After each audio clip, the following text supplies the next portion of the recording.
네, 안녕하십니까. 자, 오늘은 수특 58페이지 인문예술 지문 두 번째 지문이기도 하죠. 미니멀리즘 음악. 자, 요거 한번 여러분들 한번 감상해 보도록 합시다. 미니멀리즘이라는 게 예전에 한번 되게 유행했던 적이 있는데 지금도 물론 많은 사람들이 이걸 해보려고 노력들 많이 하고 있죠. 그러니까 단순화시키는 거잖아요.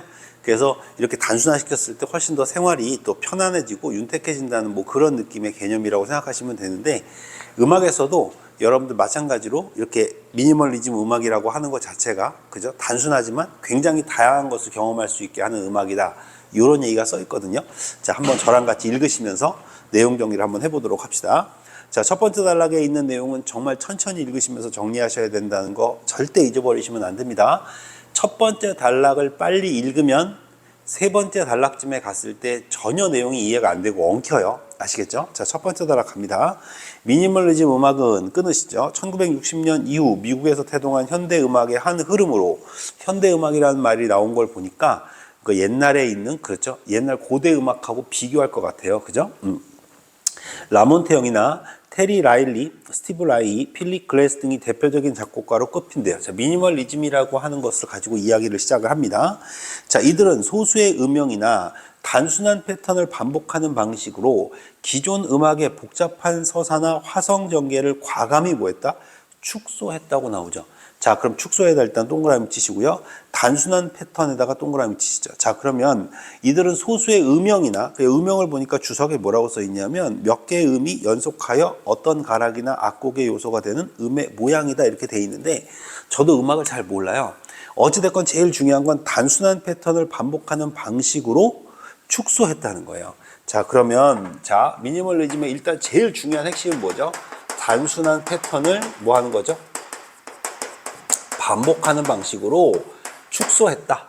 자, 그럼 단순한 패턴으로 반복되니까 당연히 복잡한 것이 단순해졌다는 얘기고, 그러면 기존의 음악에서 벗어났다는 얘기니까 기존의 음악은 여러분 반대로 뭐가 됐다는 거죠? 복잡했다는 얘기죠. 자, 그러니까 이 단순한 패턴의 반대인 기존의 음악은 뭐하다? 복잡하다. 이걸 여러분들이 먼저 분류해 놓으신 다음에 이걸 가지고 이야기를 시작하겠구나. 자, 그럼 단순한 패턴을 어떤 식으로 반복해서 축소했다는 얘기지? 자, 이걸 여러분들이 궁금해 하시면서 읽으시면 내용이 정리가 된다고 보시면 되는 거예요. 이해되셨죠? 자, 그럼 다시 한번 읽어보겠습니다. 이들은 소수의 음영이나 단순한 패턴을 반복하는 방식으로 기존 음악의 복잡한 서사나 화성 전개를 과감하게 축소하고 감상자가 소리 그 자체를 경험하도록 유도했대요. 자, 그러니까 서사가 중요한 게 아니야. 그냥 단순한 패턴을 반복해서 그 소리 자체를 감상해야 돼. 자, 그러니까 여러분들 옛날에는 그러면 이 음악 자체가 중요했던 거예요. 음악 속에 담겨 있는 서사가 중요했던 거예요. 음악 속에 담겨 있는 서사가 더 중요했던 거죠. 자, 그러니까 음악 자체를 전달하려는 노력보다는 음악 자체, 음악을 통해서 전달하고 싶은 메시지를 전달하는 게 더 중요했다는 거예요. 그러니까 옛날은 당연히 복잡할 수밖에 없겠죠. 왜냐하면 주제 자체를 가지고 독자한테 전달을 하고 싶은데 그 전달하는 방식이 얼마나 다양했겠어요. 그러니까 결과적으로 이게 복잡한 것은 주제를 전달하기 위한 것 때문에 그런 거였는데, 미니멀리즘은 뭐죠? 그게 아니고 그냥 소리 자체를 감상하게 만들었다는 거예요. 자, 그럼 이거를 이제 두 번째 단락부터 무한 반복하면서 여러분들의 이해를 시킬 겁니다. 자, 한번 어떻게 이해시키는지 보세요. 전통적인 서양 음악에서 반복은 이라고 되어 있죠. 자, 그럼 전통적인 서양 음악은 미니멀리즘이 아닙니다. 아시겠죠? 자, 그럼 전통적 서양 음악은 세모 돌려서 분류 작업을 할게요. 주제를 강조하기 위해 이를 서사적으로 강화하기에 사용된 거야. 즉 주제 때문에 반복이 있었던 거예요. 예컨대 제시부, 발전부, 재연부에 구성된 소나타 형식은 제시부에 등장한 주제가 발전부에 여러 차례 변주되다가 재연부의 제시부에 등장하는 형태로 회귀함으로써 또 나타난다는 얘기죠. 그러니까 결과적으로 이렇게 복잡한 방식의 옛날 방식들은 주제를 전달하는 게 목적이었기 때문에 이걸 전달하기 위해서 당연히 무엇을 했는데? 반복을 했는데, 이 반복한 이유는 주제 전달이었고, 얘가 반복한 이유는 그죠? 뭐 때문이야? 소리 자체를 감상하기 위한 거였다. 이 두 개의 차이점을 느꼈냐는 거지. 이해되십니까? 자, 계속 읽어보겠습니다. 예컨대, 읽었죠? 그죠? 그 회귀함으로써 작곡가가 설정한 주제를 확인 및 강화하는 구조를 이룬다. 이렇게 돼 있습니다. 주제 전달이 핵심이었다는 거예요. 철학자 들레즈를 표현에 빌리면 이와 같은 것의 반복에서는 특정 주제가 중심에 놓이고 음악의 각 부분은 그 주제를 재확인하는 역할만 수행한다. 그러니까 결과적으로 주제를 위해 모든 게 존재했던 거야. 반면 미니멀리즘의 음악은 다르죠. 이 반복 형식은 차이를 생성하는 방법이에요. 그러니까 여러분 이건 주제 전달의 반복이 아니에요. 그럼 이건 뭔데? 차이를 생성하는 방법이에요. 차이를 생성한다는 게 무슨 말이야? 그렇죠. 그럼 그 다음에 이제 이 말을 설명한다는 얘기죠. 자, 뭐라고 돼 있나 봅시다. 표면적으로 동일해 보이는 음형이 끊임없이 반복되지만, 그러니까 표면적으로 보면 똑같은 게 반복되는 것 같지만 음색, 강세 등의 미세한 차이가 매 순간 드러나면서 감상자는 새로운 음악적 사건을 지속적으로 만나게 된다. 이거 부연 설명해 드리면 이런 거예요. 예를 들어서 기타줄을 예를 들어 딩 하고 튕겼다고 가정을 해봅시다. 그러면 딩 했을 때 솔 소리가 났다고 한번 가정을 해볼게요. 그러면 처음에 튕길 때 솔 소리가 강할까요? 나중에 강할까요? 당연히 처음에 강하고 갈수록 점점 솔의 소리가 약해지겠죠. 즉 강세가 약해질 거 아닙니까? 그러니까 솔이라고 하는 건 분명히 반복되지만 그 솔이라고 하는 것이 반복되면서의 그 차이가 생기겠죠. 강했던 솔과 점점 약해지는 솔. 이 차이를 계속해서 생성한다. 그러니까 주제 전달 자체가 아니라 자체가 어떻게 변화하는지를 보여주고 싶었던 거예요. 이해되셨나요? 자, 계속 갑니다. 자, 이해가시죠? 자, 갑니다.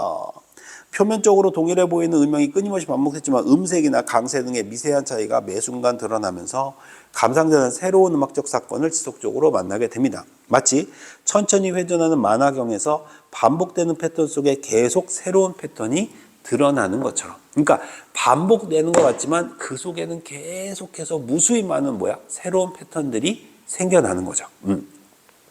똑같은 솔하고 미를 쳤다고 하셨을 때 솔이라고 하는 거, 미라고 하는 거는 반복되는 것 같지만 그 솔 안에서도 강한 솔이 있고 중간 솔이 있고 더 중간 솔이 있고 더 중간 솔이 있을 거 아닙니까? 그러니까 이런 식의 계속된 변화가 나타난다. 라몬테 영의 작품 컴포지션 1960 넘버 7 이러한 특징이 대표적인 사례래요. 이 작품은 연주자가 완전 5도의 관계에서 B와 F샵의 음을 건반을 동시에 장시간 누르는 매우 간단한 구조로 구성되어 있습니다.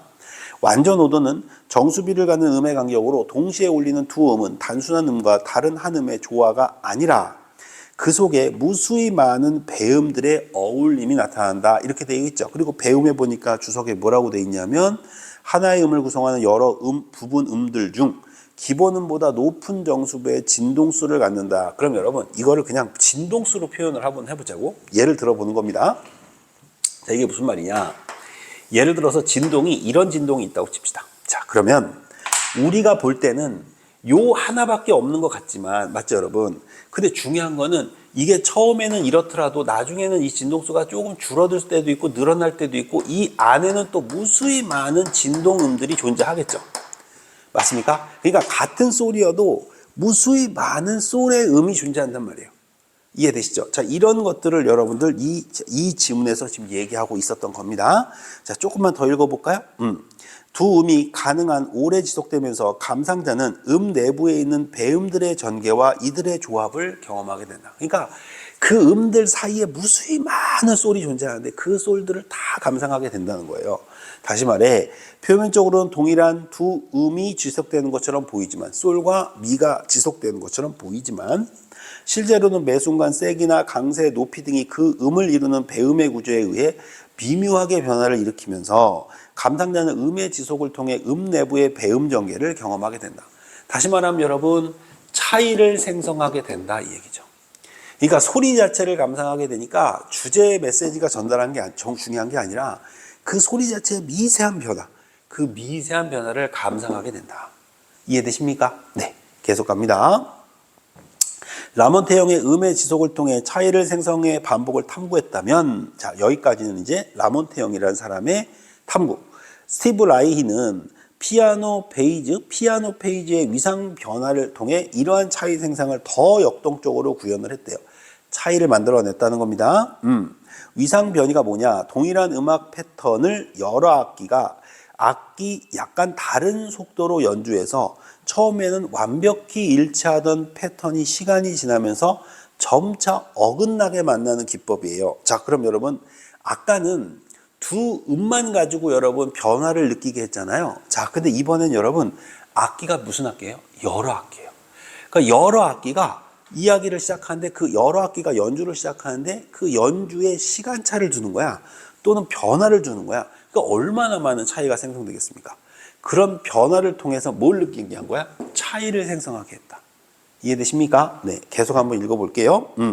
처음에는 완벽히 일치하던 패턴이 시간이 지나면 점차 어긋나게 되는 겁니다. 동일한 네 마디 패턴을 한 악기가 원래 속도로 다른 악기는 미세하게 빠른 템포로 연주함으로써 두 악기 연주가 서로 서서히 어긋나게 된다. 처음에는 차이가 거의 느껴지지 않지만 일정 시간이 지나면 두 악기가 내는 음들이 겹치고 밀리면서 새로운 음악적 사건이 펼쳐진다. 이제 이해됩니까? 아까는 한 악기에서 피아노 건반 위에서 동시에 두 음의 차이였다면 이제는 악기 자체가 변한 거예요. 악기 자체에 시간차를 두는 거죠. 그러니까 하나는 여기서 출발했는데 두 번째 악기는 여기서 출발을 한 거예요. 자, 그럼 이렇게 출발하면 이 안에 얼마나 무수히 많은 변화들이 존재하겠습니까? 이 안에 얼마나 많은 변화들이 존재해요. 이런 변화들을 느끼게 한다. 그림을 좀 과감하게 그려봤는데 더 이해가 안 되면 어떡하나 걱정이 되네요. 자, 이해되셨죠? 네. 자, 여기까지 읽으셨죠? 자, 그럼 계속 읽어보겠습니다. 처음에는 거기까지. 이러한 음악은 음악적 사건은 작곡가의 내면이나 음악적 서사를 직접적으로 드러내는 통로가 아니라 그렇죠. 주제 전달하려는 게 아니었단 말이에요. 동호 반복의 효과를 통해 내부의 잠재성을 발현하게 하는 기제다. 그럼 동호 반복은 또 뭐야? 여기서 동호 반복이란 외부의 다른 요소와 결합, 대립하지 않고 자기 동일성만을 지속적으로 반복하는 양상을 일컫는 거예요. 미술가 칼 앙드레가 일정한 형태의 금속판을 줄지어 놓는 식으로 무엇을 의미하는가 보다 그 자체로 존재함을 선보였듯 최소한의 음재료를 반복적으로 나열해서 특정 상징이나 주제에 갇히지 않는 개방적 구조를 실현했다. 자, 그럼 여러분 요걸 과감하게 한번 다시 그림으로 그려볼게요. 아까는 색깔이 좀 안 보일 것 같아서 자, 처음에 자, 이렇게 할게요, 여러분. 자, 그림을 한번 다시 그려봅시다. 자, 맨 처음에 첫 번째 음이 이렇게 시작이 됐어요. 띵 해가지고 이렇게 시작이 됐는데 이것도 여러분 증폭되는 것에 차이가 있겠지. 강약이 있으니까 그런 차이뿐 아니라 두 번째 시간차도 있는 거야. 이렇게. 그러면 이런 시간차를 통해서 미세한 부분에 엄청나게 많은 변화들을 느낄 수 있겠죠. 이 엄청나게 많은 변화를 느끼는 게 바로 이 두 번째 이야기를 하는 거다. 이해되셨습니까? 네. 결과적으로 음 자체의 차이를 생성하는 게 중요했던 거고요. 미니멀리즘은 주제를 반복하기 위해 주제를 전달하기 위해서 기존의 음악들은 그렇죠. 이렇게 반복을 했다는 차이점을 드러내고 있다. 되셨나요? 네. 자, 미니멀리즘은 그 다음 읽어야죠. 그렇죠. 개방적 구조를 실현한다. 미니멀리즘은 감상자의 감상 방식에 근본적으로 변화를 일으키죠. 감상자는 음악이 어떤 주제를 보여주려 하는가 이건 옛날 방식이었잖아. 이것에서 벗어나 라는 전통적인 질문에서 벗어나 내가 듣는 이 음향은 방금 전에 그것과 어떤 차이를 갖는가. 그렇지. 내가 좀 전에 들은 음하고 이 음은 진짜 같은 거 맞아?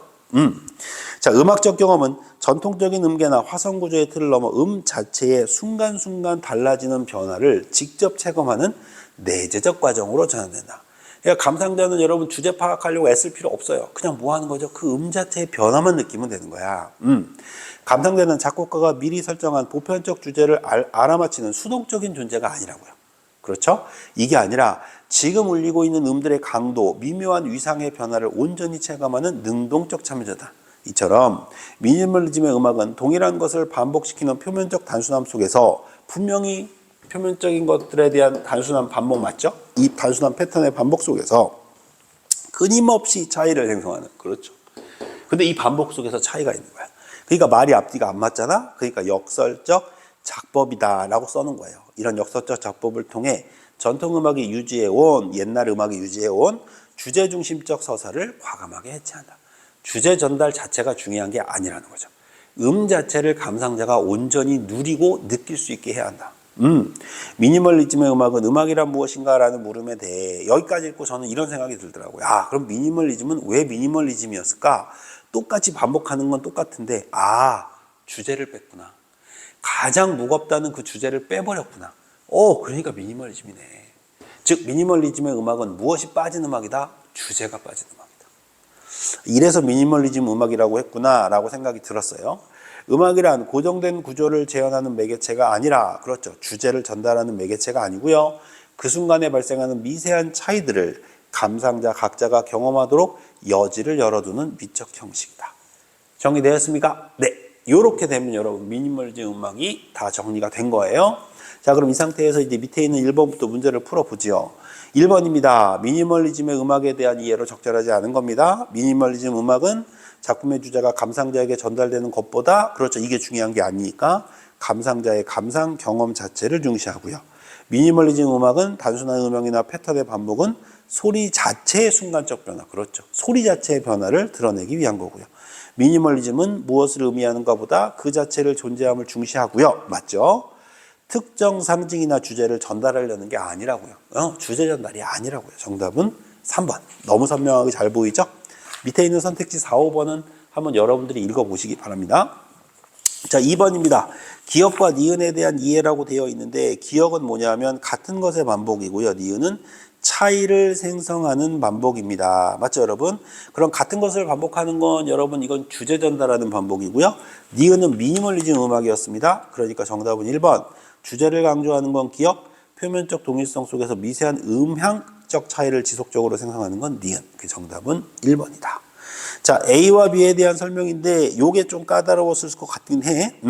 A는 여러분들 뭐였습니까? 라몬테형의 작품이었고, B는 뭐였습니까, 여러분? 스티브 라이의 작품이었죠. 자, 그럼 이 두 개의 공통점은 뭐예요, 여러분? 둘 다 미니멀리즘이에요. 즉 단순 패턴을 뭐한다? 반복하면서 그 속에서 차이를 생성하는 건 똑같은데, A 부분은 여러분 어떻습니까? 한 악기에서 두 음의 미묘한 차이를 느끼게 하는 거고요. 맞죠? B는 뭐였습니까? B는 그렇죠, 악기 자체가 여러 악기가 나오는 거죠. 거기다 시간차까지 두면서 차이를 두는 거. 자, 이래서 여러분 4번이 틀린 겁니다. A는 패턴의 시간의 중첩에 의한 음악들 간의 어울림은 A가 아니라 뭐가 될까요? B가 되고요. B는 음악의 지속에 의한 깊이를 탐구를 통해 차이를 생성한다 해서 이거 4번은 여러분 오히려 A와 B의 순서가 바뀌어 있는 거죠. 정리되었습니까? 네. 4번 보기는 지문의 무슨 판? 축소판이다. 꼭 기억하셔야 됩니다. 자, 읽어보겠습니다. 철학자 베르그송은 시간을 공간처럼 균질하고 분할 가능한 것으로 파악하는 태도를 비판했대요. 즉 분할 가능하지 않다는 거죠. 균질하지 않다는 거죠. 그는 시계를 가지고 가리키는 객관적 시간은 과거, 현재, 미래를 분리된 채 점처럼 늘어선 공간화된 시간에 불과하다고 보았다. 이에 맞서 그는 과거의 기억이 현재의 지각 속에 녹아들어 있는 새로운 상태를 끊임없이 생성하고 이질적이고 질적으로 흐름으로서의 지속이라는 개념을 제시했대요. 그러니까 그에 따르면 진정한 시간은 뭐야? 측정이 되는 게 아니야. 측정되는 게 아니라 주체의 내면에 온전히 체험되는 거야. 아, 미니멀리즘하고 비슷하다. 그지? 음악은 주제를 전달하는 게 아니야. 그 음들을 온전히 감상자가 누리는 거야. 그럼 정리해 봅시다. 시간을 베르그송은 나눌 수 없다고 생각한 사람이고요. 또 시간은 측정될 수 없고 체험하는 것이다 라고 생각했던 사람이었다는 거예요. 자, 그런 사람이 이 미니멀리즘 음악을 들었다면 너무너무 감탄했겠죠. 왜냐하면 자기의 생각과 거의 흡사하니까.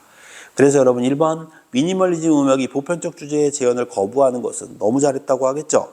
모두가 동일하게 인지하는 객관적 음악 구조보다 각자의 내면에 살아 움직이는 지속적 체험을 우위에 둔 것이다. 그것을 우선적으로 한 것이다. 너무 잘했어 라고 얘기했다는 거죠. 2번 전통적 음악 감상이 감상자의 외부에 구축된 객관적 구조를 인식하는 과정이라면, 즉 주제를 느끼게 하려고 만들어 놓은 그 구조라면 미니멀리즘의 음악 감상은 주체의 내면에서만 온전히 파악되는 고유한 시간의 실제를 체험하는 과정이다. 그렇죠. 경험하는 게 중요한 거니까. 맞나요? 3번 미니멀리즘 음악은 감상자의 보편적 음의 배열을 넘어서는 지속을 체험하게 함으로써 작곡가가 악보에 담아낸 순수한 창작 의도가, 여러분 작곡가의 창작 의도가 뭐예요? 주제잖아. 주제 전달하려고 하는 게 아니라니까. 음 자체를 온전히 누리게 할 수 있는 거 맞습니까? 이래서 정답은 3번이 됐던 겁니다. 4번, 5번도 여러분이 한번 읽어보시는 걸로 할까요? 자, 오늘은 여러분 미니멀리즘 음악이었습니다. 아주 좋은 지문이었고요. 여러분들도 한번 이런 음악을 한번 들어보시면 좋겠네요. 오늘은 여기까지입니다.